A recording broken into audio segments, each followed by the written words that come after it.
কি যা, তুইও কি এই বটি দেখে আমারে খেতে করছিস নাকি? বুঝতেছি না তো। যা যা যা। এইটা হচ্ছে কাতলা মাছ, এইটা হচ্ছে পেঁয়াজ, কাতলা মাছ দিয়ে মাছের কালিয়া করব। এটা হচ্ছে পুঁই শাক দিয়ে ডাল রান্না করব। আর এখানে টমেটো কাতলা মাছে দিব।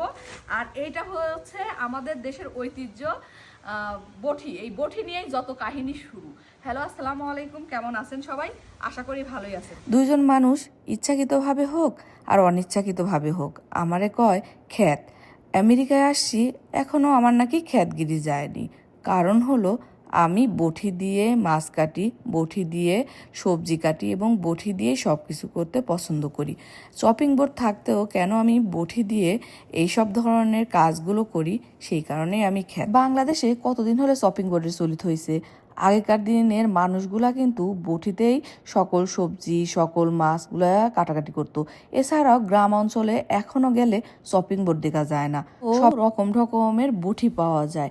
হয়তোবা শহরের দিকে আসলে পারে চপিং বোর্ডটা বেশি পাওয়া যায়, কিন্তু গ্রামে কিন্তু এখনো রয়ে গেছে আমাদের সেই ঐতিহ্যবাহী বটি। কিছু কিছু ক্ষেত্রে চপিং বোর্ডের চাইতে বটি কিন্তু বেশি ভালো সার্ভিস দেয়। আমি চপিং বোর্ডও ইউজ করতে পছন্দ করি, বটিও ইউজ করতে পছন্দ করি। তবে কাটাকাটির ক্ষেত্রে একটু তাড়াহুড়া করলে পারে আমি বটিটাকে খুব বেশি প্রাধান্য দিই, কারণ বটিতে আমি কাটতে খুব পছন্দ করি এবং এটা বলতেও আমার খুব ভালো লাগে। যারা আমার বটি নিয়ে কাটা দেখে এই ধরনের কথা বলছেন তাদের উদ্দেশ্যে একটা কথা কই, আপনার দাদি খালা নানি এরা কি চপিং বোর্ড ইউজ করছে সেই সময় নাকি বটি ইউজ করছে, একটু বলবেন তো। আর হয়তোবা আমি চপিং বোর্ড না ইউজ করে বটি দিয়ে কাটতেছি, সেক্ষেত্রে আপনি আমাকে বললেন খ্যাত, হলাম আমি খ্যাত, তবুও তো আমি বাংলাদেশের ঐতিহ্যটাকে ধরে রাখছি। আর একটা কথা, এখন বললে পারে বলবেন শাকিলা আপু এই ধরনের কথা কেন বলতেছেন। ভাই বোনেরা, কিছু কিছু ক্ষেত্রে এই কথা বলতে হয়। আমি খ্যাত জন্যই তো আমেরিকায় আসতে পারছি, এসে বসে আমাদের ঐতিহ্যবাহী বটি নিয়ে সবজি কাটতেছি আর আপনাদেরকে দেখাইতে পারতেছি।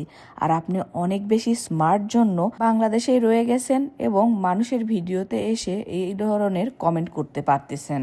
দিন শেষে আমিও তো একজন মানুষ, কতই বা এই ধরনের কথা নিয়ে যায়। আমি দেখছি যখনই আমি বটিতে সবজি কাটি তখনই উনি এই কথাটাই লেখে।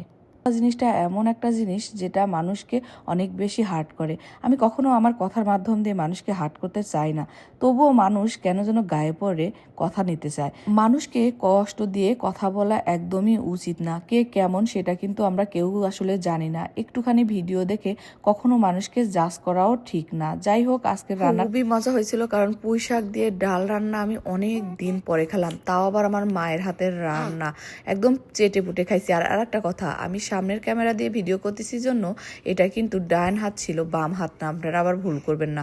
কেমন লাগলো ভিডিওটা বলবেন। বাই বাই, টাটা, আল্লাহ হাফেজ।